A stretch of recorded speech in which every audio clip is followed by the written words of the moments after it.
선물은 뭐 우리가 너무나 잘 아는 것처럼 뭐 값어치 없이 받는 것이 선물이지 않습니까? 누가 선물을 돈 주고 사겠습니까? 생일잔치에 많은 사람이 선물을 준비하지만 누가 그 준비한 선물을 돈을 주고 넘기겠냐는 거예요. 정말 이건 황당한 일이겠죠. 하나님의 선물인 은혜도 결코 조건이 없습니다. 은혜는 그래서 선물이라고 하는 것이죠. 은혜를 받았다는 것은 즉 하나님의 하늘에 신령한 모든 축복을 받았다는 거예요. 여러분, 우리 에베소서에서 말씀하셨던 그 하늘에 신령한 모든 축복을 여러분 이미 임했는데 그것을 여러분 이제 사용을 해야 될 때인데 여러분 언제 사용하시려고 이렇게 뜸을 들이십니까? 여러분 사람은 누구나 선물 받으면 좋죠. 그것도 하늘의 모든 신령한 축복을 받았으니 뭐 인생 최고의 선물 중에 선물 아니겠습니까? 요한복음 1장 16절에는 우리가 모든 충만함에서 선물을 받되 은혜 위에 은혜더라 라는 말씀이 있습니다. 하나님의 은혜의 분량은 그 넓이와 높이와 깊이와 끝이 없는데 그 받은 은혜 위에 은혜를 더하여 받았다는 거예요.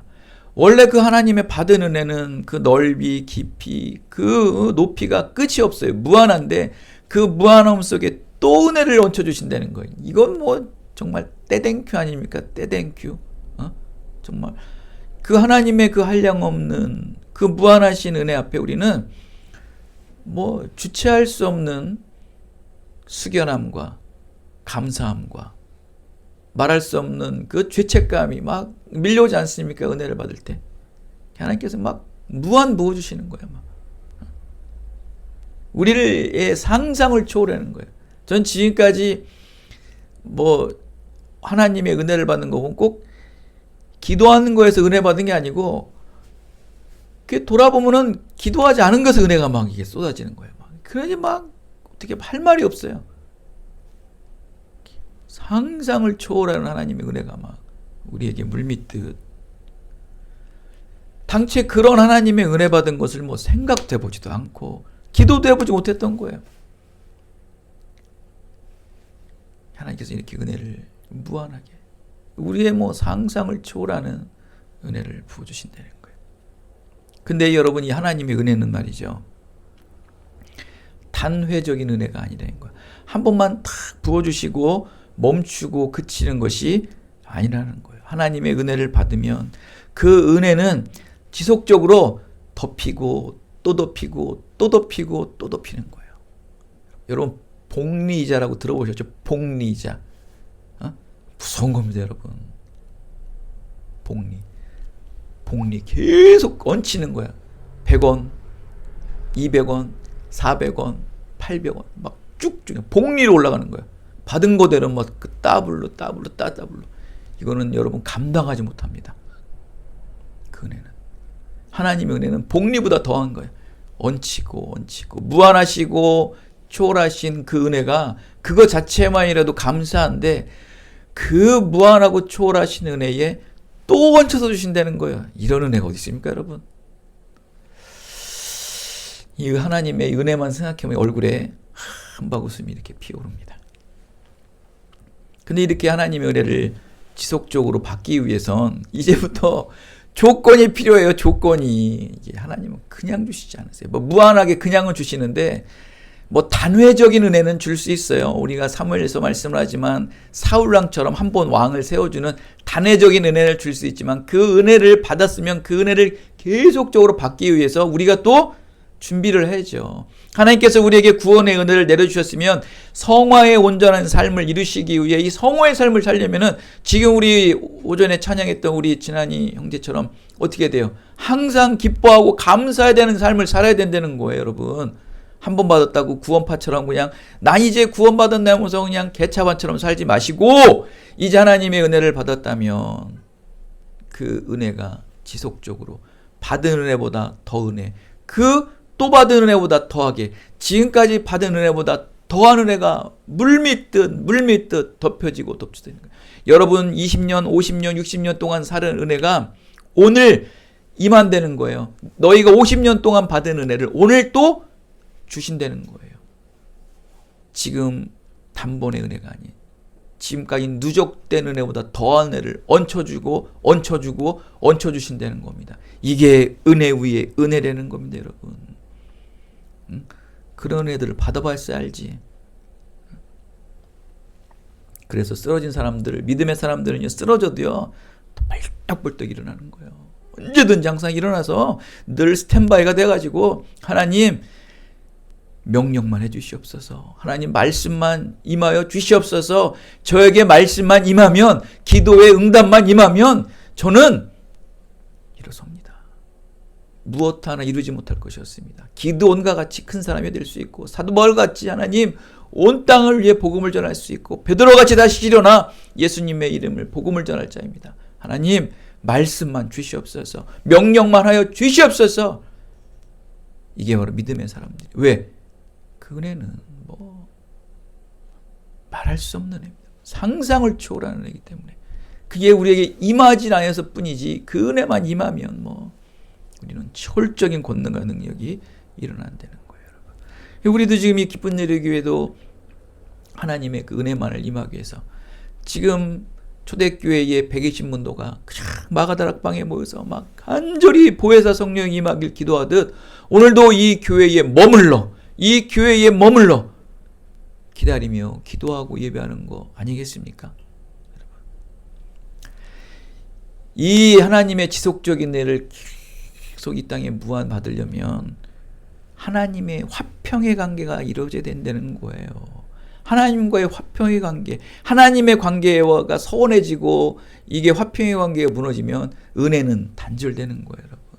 늘 내가 하나님의 은혜를 받기 위해서 먼저 하나님의 관계와 소통이 돼야 된다. 가장 중요합니다. 그래서 한나를 보십시오. 하나님과의 화평의 관계를 먼저 이루지 않습니까? 모든 믿음의 증거자들을 보십시오. 하나님과의 그 화평의 관계를 이루고서 하나님의 은혜를 받기를 원합니다. 여러분 지금 어떠한 상황 속에 있습니까? 어떠한 일들을 처리해야 되는데 그 일을 위해서 기도합니까? 아니에요. 먼저 하나님과 화평의 관계를 이루시고 거기에 대한 관련된 기도를 하던 무엇을 구해야죠. 하나님과의 화평의 관계도 이루어지지 않은 상태에서 여러분 구한들 뭐 하겠습니까? 드린들 뭐 하겠습니까? 받지도 못하고 얻지도 못하고 여러분 응답이 없다는 것이에요. 여러분. 신앙생활 1, 2년 합니까? 그렇게 눈치가 없습니까? 은혜는 누가 주시는 겁니까? 하나님이 주시는 거 아니겠습니까? 그럼 하나님께서 은혜를 주시는데 은혜를 주시는 그 본질이신 하나님과의 관계가 소통이 되어야지 하나님께서 은혜를 주시든지 말든지 할 거 아닙니까? 하나님과의 관계는 소통되지도 않은 상태에서 주세요. 제발 좀 주세요. 주시겠냐고 여러분. 그 정도 눈치도 없어요, 그래? 학점 받으려면 교수님한테 그냥 싹싹 비우면서 잘하면서 그런 눈치는 있으면서 왜 하나님에게 은혜 받는 눈치는 없냐고요. 월급 받으려고 사장한테 아부 떨면서 높은 자리 얻으려고 윗사람한테 아부는 떨면서 그런 눈치는 있으면서 왜 하나님에게 은혜 받는 눈치는 없냐고요. 정말 답답해 죽겠어요. 이 하나님의 관계, 하나님의 화평의 관계도 이루어지지 않은 상태에서 무슨 그 하나님의 신령한 모든 축복을 받을 수 있겠냐는 거예요. 넓고 높고 깊이에 무한함이 없는 그 하나님의 초월적 은혜를 어떻게 받을 수 있냐는 거예요. 못 받습니다, 여러분. 왜?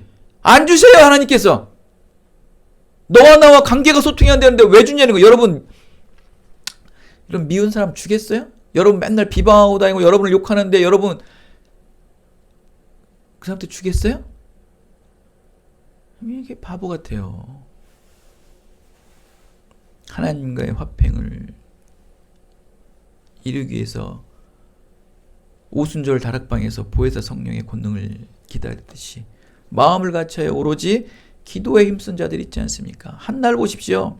한나의 기도처럼 통곡하며 애통한 마음으로 쉬지 않고 사모하며 간절하게 하나님의 깊은 심정 속까지도 통달하게 되는 은혜 위의 은혜가 그에게 임하지 않습니까? 하나님의 그 깊은 속, 그 깊은 속을 통달하는 것은 누가 합니까? 우리가 합니까? 성령께서 통달하시지 않습니까? 하나님의 깊은 속을 성령께서 통달하신다고요. 그러면 누구 의지하여 기도해야 되는 거예요? 성령님 의지하여 기도할 때 성령께서 하나님의 속마음까지도 알게 해준다는 거예요. 그게 우리와 하나님과의 소통의 관계라는 거예요. 여러분 그냥 의지, 여러분 노력, 여러분의 일방적인 기도에 하나님 마음 알 수 없습니다, 여러분. 하나님의 뜻 구할 수 없습니다. 하나님의 계획 알 수 없다는 거예요. 성령께서 아버지 하나님의 그 속뜻까지도 통달하시는 그 성령님 의지하여 기도할 때 한나의 기도가 응답되어지고 120문도의 기도가 응답되어서 보혜사 성령이 그들에게 임하게 되는 것임을 믿으시기 바랍니다. 여러분, 그래야지만 그 지속적이고 무한하시고 영원하신 하나님의 신령한 은혜를 받게 된다는 거예요. 이렇게 하나님께서는 멈추지 않는 지속적인 은혜 위의 은혜를 주시기 위해선 너희들이 지금 쥐고 있는 손을 펴라. 빈손이 되어야지 내가 너에게 은혜를 주는데 너희 손에 지금 손을 비우질 않고 있다는 거예요. 너희들의 심령 속에 이 더럽고 추악한 욕망과 유익과 욕심이 가득 채워서 이걸 내려놓지 않은데 내가 너에게 은혜를 부어주고 싶은데도 그 너희들이 꽉 움켜쥐고 있는 그 욕망과 욕심과 이생의 안목들 때문에 하나님께서 부어주지 못하신다는 거예요. 그것 때문에 나와 관계가 아직 원만하지 않다는 거예요. 하나님 나라와 의를 구하는 가장 우선순위의 신앙이 그 부어주시는 거예요.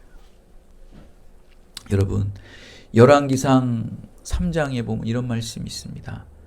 솔로몬의 재판 과정에 두 여인이 나옵니다. 여러분 그 얘기 잘 아시죠? 그죠? 한 여인이 아이가 밤중에 죽고 말아요.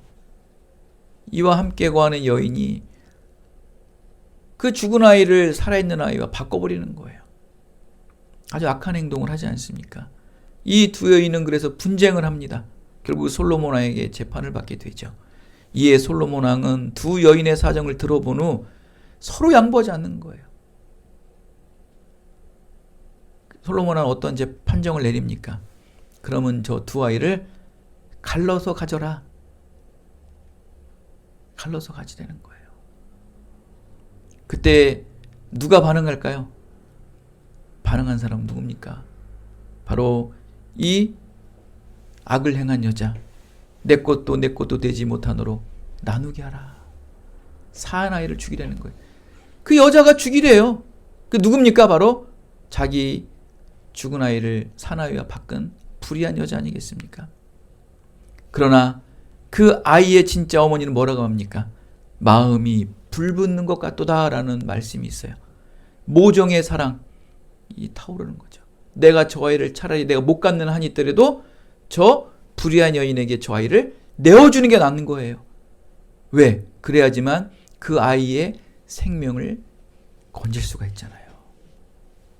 여러분, 본래 친어머니는 아이를 반으로 자르라는 명령에 불의한 여인에게 아이를 줄지언정 아이의 생명을 살리기 위해 그 불의한 그녀를 용서하게 되었다. 억울하죠? 원통하죠?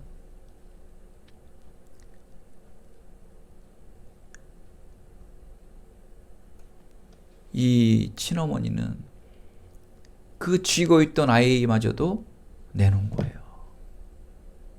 다 내놨습니다. 왜? 그 생명을 위해 그 어머니가 내어놨을 때 하나님의 은혜는 시작되는 거예요. 결국 솔로몬은 그것을 알아차리고서 그 여인에게도 은혜를 베풀어 주지 않습니까? 아이의 생명을 건져을 받고 그 어머니의 그 간절함을 알아보신 거예요. 여러분, 용서하십시오. 그러면 하나님에게 은혜가 임하는 거예요. 근데 그 용서는 다 비우는 거예요. 다 비울 때. 이게 은혜예요. 은혜 받기 위해서는 다 비워야 돼요. 저도 며칠 전에 한 주간 동안 너무 힘든 일이 있어서 새벽마다 기도할 때마다 목요일 나오는 날 새벽 내 기도하는데 나중에 이런 기도가 나오더라고요. 정말 기도하려고 한 게 아니죠. 기도 중에 이런 기도가 나오는 거예요. 동관아, 교회도 내려놓을 수 있니? 그러는 거예요. 하나님, 전 지금 교회 때문에 여기까지 이렇게 붙잡고 이러한 힘든 상황도 지금까지 버티고 왔는데, 아니 교회마저도 내놓으시려면 어떡합니까? 제가 이것 때문에 여기까지 왔는데요.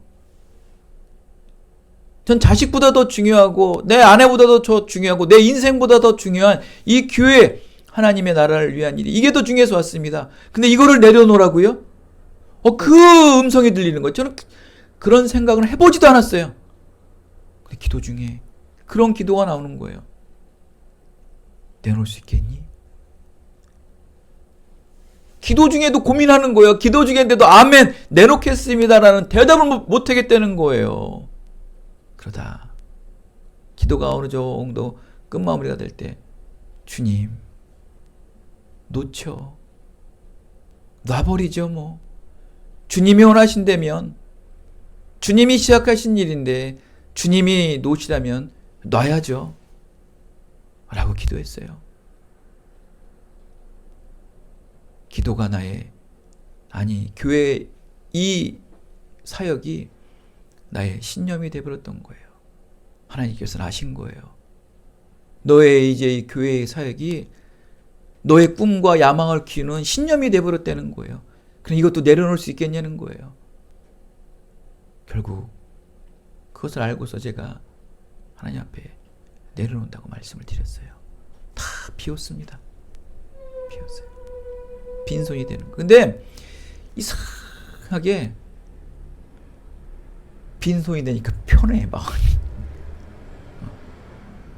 정말 하나님께서 뭐 교회를 걷어가시겠어요? 그 마음을 보신 거겠죠. 근데 뭔지 모르게 찾아오는 평안함이 와요. 아니나 다를까요? 이번 주에 뭐 알다시피 너무 어려운 일들이 많지 않았습니까? 그런 일들이 하나하나 일어나면서 먼저 그 마음을 다 비워놓게 되니까 그러한 여러 가지 일들이 와도 뭐 당황스럽겠지만 그런 대로 다 맞이할 만 하더라고요. 비우세요. 왜? 그 친어머니가 그 아이를 구하기 위해 그 생명 같은 내 목숨을 버리는 아이 때로도 저 아이는 건져내야지라는 그 쥐고 있던 모든 것을 내려놓았을 때 차라리 그 여인에게 주십시오 라고 놓았을 때 은혜가 열리듯 비우세요. 비우셔야 되는 거예요. 그러나 여러분, 하나님 보시기에 불의한 여인이나 친어머니나 모두 다 죄인이죠. 당연히 뭐 자기 죽은 아이를 살아있는 아기와 바꾼 그 여자는 뭐 누가 봐도 당연히 약한 여자죠. 그러나 하나님 보시기에는 둘 다 똑같은 악인이에요. 의인은 없나니 이 땅에 의인은 없다고 말씀합니다. 오늘 이 말씀은 여러분 두 여인을 의인과 악인으로 정죄하고자 하는 말씀이 아니에요. 여러분, 이 말씀은 우리는 이 두 여인을 통해서 어떠한 이 죄인의 두 종류를 보자는 거예요. 다 죄이지만 어떤 죄인인가? 자기 잘못을 인정하는 죄인인가? 자기 잘못을 인정하지 않는 죄인인가를 좀 구별할 줄 알아야 된다는 거예요. 누구나 다 죄인인데, 즉 죄에 반응을 하느냐, 그 죄에 반응을 하지 않느냐, 죄의 반응과 죄의 무반응을 보라는 거예요. 죄에 반응하는 자들은 반드시 하나님께 갈 것이고 죄에 반응하지 않는 자들은 하나님께 가지 않는다는 거예요. 죄인 중에서 하나님께서 의인을 찾는데 당연히 하나님의 기준에는 없겠죠. 하나님의 기준에는 의인이 없어요. 근데 그 의인을 찾기 위해선 그 죄를 반응하느냐, 그 죄에 대해서 반응하느냐 안 하느냐, 그 죄를 내가 인정을 하느냐 안 하는 거에 따라서 의인을 이제부터 찾겠다는 거예요. 이제부터 내가 이 땅에 있는 그 모든 너희들은 죄인인데 그 죄인 중에 의인을 찾기 위해서 내가 이제 너희들에게 말씀을 주는데, 이 너희들이 원래 가지고 있는 죄를 인정하느냐 인정하지 않느냐에 따라 구원이 이루어지고 구원이 이루어지지 않겠다는 거예요. 오늘 이거를 보셔야 돼요, 여러분. 정죄하고 나누고 그 불의한 여인은 나쁜 여인이냐 이거 따지려고 그러는 게 아니에요. 결국 의인이 되기 위해선 내려오라고요. 내가 지고 있는 이 아이마저도 하나님이 주신 생명인데 왜 이거를 내 거인 양 쥐고 있었을까요? 그 여인은. 그러나 이것을 내려놓을 때 하나님께서는 은혜가 물밑에 노는 거예요. 네가 내 여인, 그 여인이 진정 의인이구나.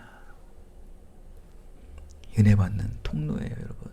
하나님과의 관계가 소통된 거예요, 그 여인은, 여러분. 오늘 본문 말씀 들어가 보겠습니다, 여러분. 이제 본문 말씀을 들어갑니다. 근데 다 끝났어요, 여러분. 걱정하지 마세요. 예수님께서 성전에서 백성들을 모으고 가르치고 있었어요. 언제서부터요? 아침서부터 성전에서 가르치고 있었어요. 그때 서기관과 바리새인들이 간음하다 잡힌 여인을 끌고 왔어요. 근데 여러분 잘 보십시오. 간음하다 잡힌 사람을 끌고 왔는데 여러분 바람도 혼자 피웁니까? 남자 여자가 눈이 맞아야 바람을 피잖아요. 근데 여인만 온 거예요. 남자는 없어요. 여러분 민수기 25장 우리가 말씀 잘 알지만 비느하스가 그 성막에서 간음하는 두 남녀를 어떻게 했습니까? 창으로 찔러서 두 남녀를 다 죽이지 않습니까? 간음한 사람들. 당연히 간음한 사람들은 남자가 있고 여자가 있어야 되는데 남자는 없는 거예요. 여인만 데리고 온 거예요. 왜 그랬을까요? 바로 바리새인과 서기관들은 오늘 말씀과 같이 예수님의 고발할 조건을 얻고자 술수를 쓰고자 미끼를 던지고자 여인만 탁 데리고 온 거예요.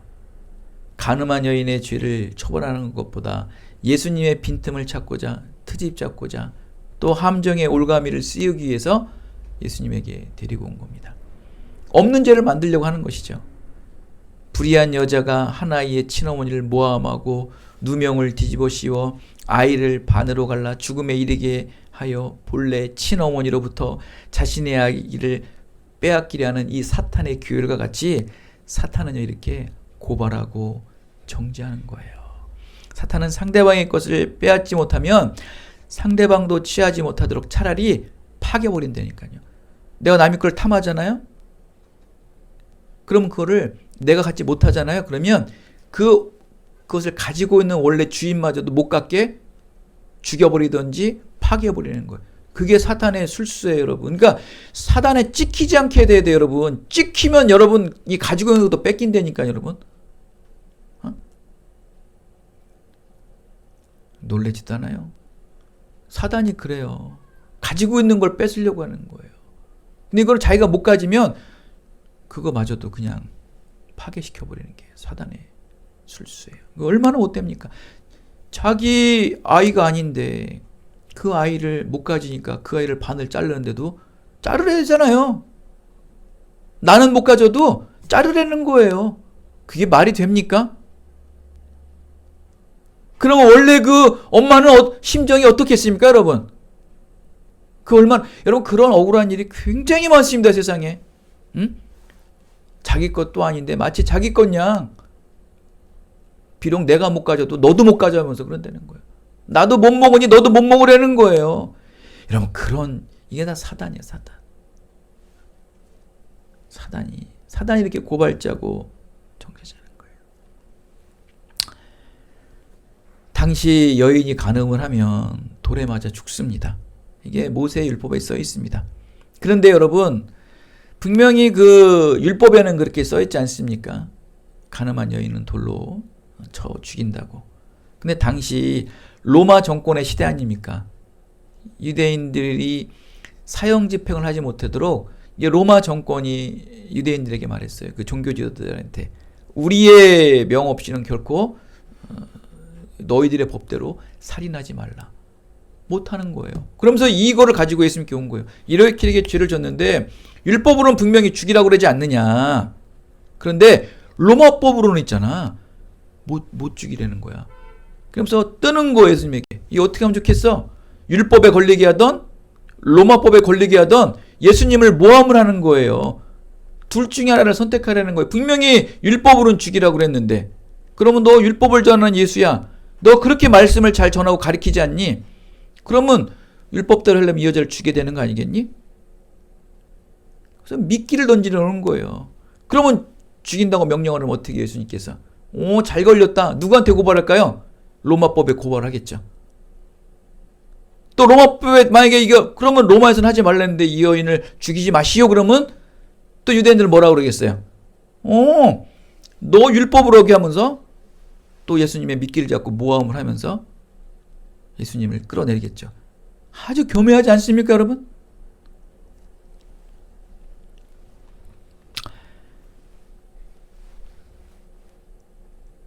예수님께서는 어떠셨을까요? 그들의 그러한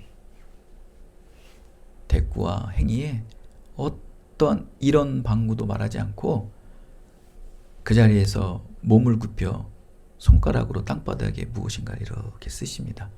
예레미야 17장 13절에 보면 이런 말씀이 있어요. 무릇 여호와를 떠나는 자는 흙의 기록이 되리니. 이 말씀이 응하는 거예요. 예레미야 17장 13절에 있는 말씀, 무릇 여호와를 떠나는 자는 흙의 기록이 되리니. 예수님께서 허리를 굽혀 땅에 씁니다. 뭐라고 썼을까요? 성경엔 기록되어 있지 않습니다. 하나님을 떠난 죄악된 죄명들을 낱낱이 흙바닥에 쓰셨겠죠.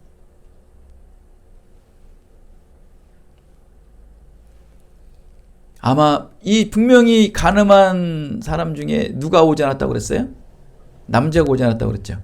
그럼 첫 번째 땅바닥에 쓴 게 무엇일까요? 우리가 어느 정도 추론해 보면 그 가늠한 남자에 대한 이름, 신상 싹 썼겠죠.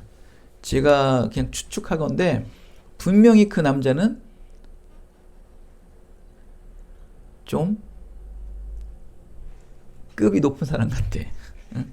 바리새인과 서기관들과 연관돼 있는 사람들 같아. 그 사람들을 옹호해 주는 거겠지.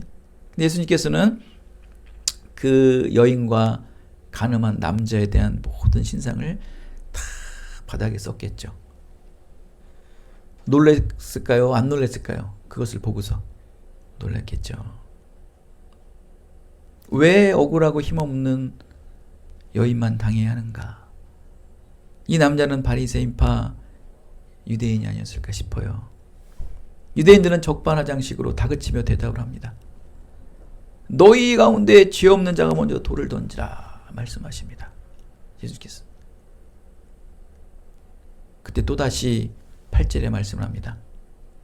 다시 몸을 굽혀 손가락으로 땅에 쓰나니. 유대인들은 막 반항을 하죠. 두 번째 쓸 때는요, 보십시오. 9절에 보십시오.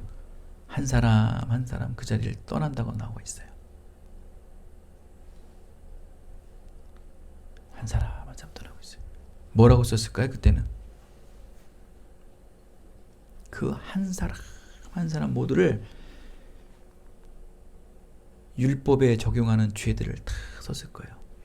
어린아이서부터 어른까지 일일이 다 쓰다 보니까 누구 하나 죄에 걸리지 않는 사람이 없었던 거예요. 누구 하나 죄에 걸리지 않은 사람이 없었던 거예요. 그러다 보니 그들의 모든 죄들이 드러나다 보니까 그들은 한 사람 한 사람 그 자리를 떠나면서 돌을 던지는 사람이 없었어요.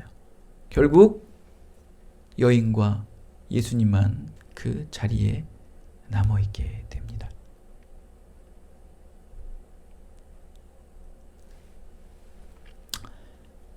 의인은 없나니 한 사람도 없다.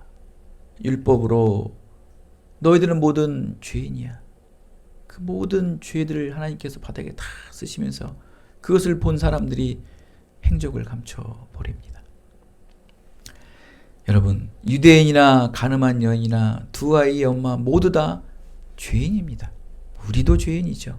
근데 이 두 죄인 중에 한쪽은 죄를 숨기고 상대를 정죄하고 있으며 또 다른 한쪽인 가늠한 여인이나 아이의 진짜 어머니는 모두 자신의 죄를 인정하고 반응하고 있다는 거예요. 지금 이 시대도 마찬가지입니다. 말씀을 듣고 그 죄를 숨기느냐, 반응하지 않느냐, 이 하나님의 말씀을 듣고 죄를 반응하느냐, 여기에 달려 있습니다. 이 죄에서 벗어나기 위해 용서를 구하며 겸허해지고 숙연해지고 있냐는 것이에요. 칼로 아이를 반으로 자르라, 돌로 저 여인에게 던져라 라는 이 두 명령은 무슨 말씀과 같을까요? 너희가 죄 없다고 인정한다면 죽이라는 거예요. 칼로 아이를 반으로 자르라, 돌을 저 여인에게 던져라. 너희가 죄 없다면 죽이라. 너희가 죄 없다고 인정하면 죽이라는 거예요. 어느 누가 던지겠냐는 거예요. 돌로 저 여인을 던져라. 칼로 저 아이를 반을 자르라. 죄 없다면 던지고 죄 없다면 그 아이를 반으로 자르라는 거예요. 그때 죄를 인정한 사람들은, 죄를 깨달은 사람들은 친어머니는 자르지 마라. 그리고 죄를 인정한 여인은 남아서 예수님께, 끝까지 남아서 예수님께 고백하는 거예요. 내가 죄인입니다. 내가 죄인입니다.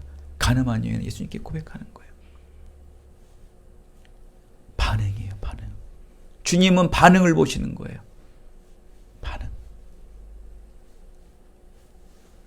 무엇 때문에 인정하고 무엇 때문에 반응하지 못하는가? 죄. 여러분, 죄에 반응하셔야 돼요. 죄에 반응하셔야 돼요. 죄에 반응하지 않으시면 여러분, 하나님 슬퍼하십니다. 그거로 인해서 하나님께서는 예수님을 십자가에 못 박혀 돌아가시고 죽지 않으셨습니까? 우리의 그 죄의 구원을 위해서 죽으셨건만 아직도 그 죄에 반응하지 않으면 여러분 정말 아파하십니다. 이게 바로 빈손의 원리예요, 여러분. 하늘에 신령한 모든 은혜의 선물을 받기 위해선 여러분 손으로 움켜쥐고 있던 것을 내려놓아야 돼요. 그게 바로 회개예요, 회개. 두 손 모두의 선물을 받기 위해선 이 두 손 모두를 피셔야 돼요. 세상으로 지고 있는 것, 여러분의 욕심으로 지고 있는, 여러분의 자기 생각, 자기 소견에 좋은 대로 지고 있는 것들, 또 세상을 따라가는 모든 것들을 쥐고 있는 것들을 내려놓으셔야 돼요. 완전히 내려놓으셔야 돼요. 손을 피셔야 돼요. 회개하셔야 돼요. 여러분의 심령 낱낱이 통회하셔야 돼요. 이거 내려놓지 않으시고 이거 회개하지 않으시면 반드시 하나님께서 은혜 내려주지 않으십니다. 빈손의 은혜예요. 빈손의 은혜. 손을 펴세요. 여러분의 심령을 깨끗이 씻으세요. 아무것도 진 것이 없어야 돼요. 주시면 주시는 대로 겸손하게 순종으로 받으셔야 돼요. 그것이 바로 죄를 인정하느냐, 죄를 인정하지 않느냐, 그 죄를 반응하느냐, 그 죄에 대해서 반응하지 않느냐에 따라 손을 필 수 있고 손을 더 움켜쥐게 되는 거예요. 여러분, 어떤 사람들은요, 돈 얘기만 하면요 전화를 끊어요. 연락이 없어요. 그 다음부터 더 움켜줘요. 안 뺏기려고 더 움켜줘요.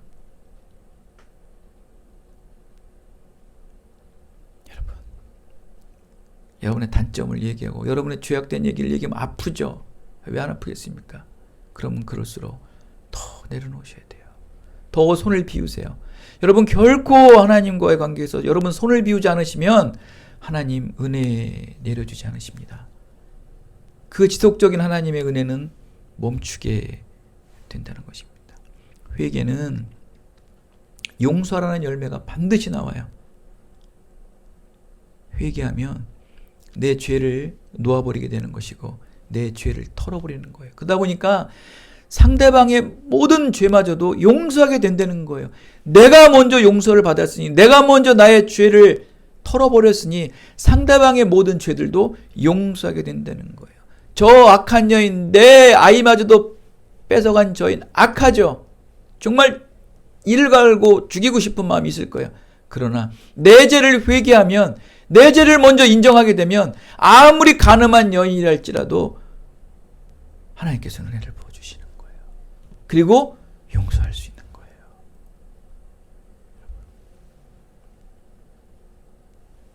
회개한 자만이 믿음의 본질이신 예수님께로 복귀할 수 있는 거예요.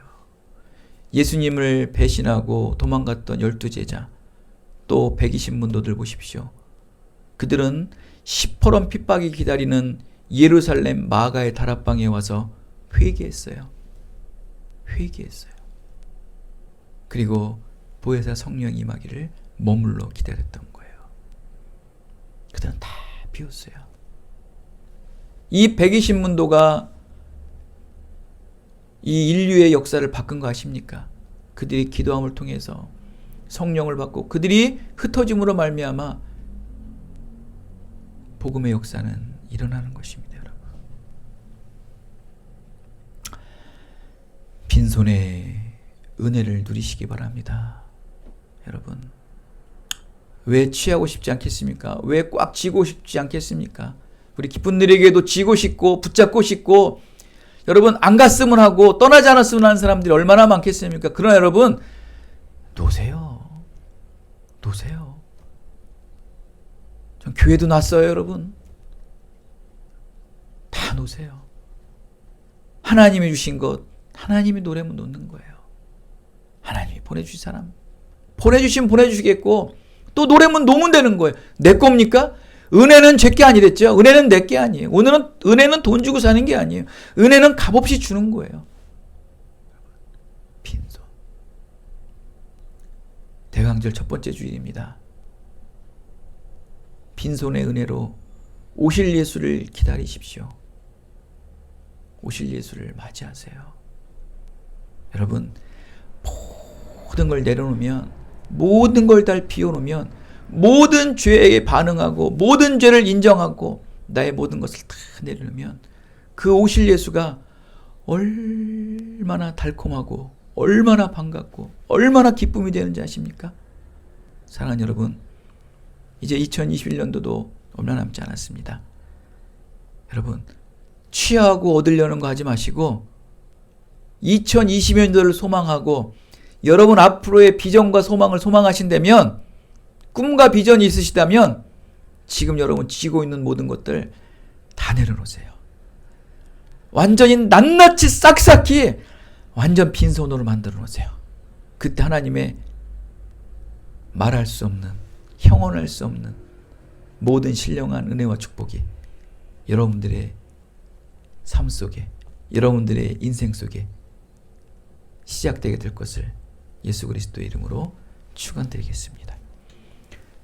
은혜가 풍성하신 하나님, 감사합니다.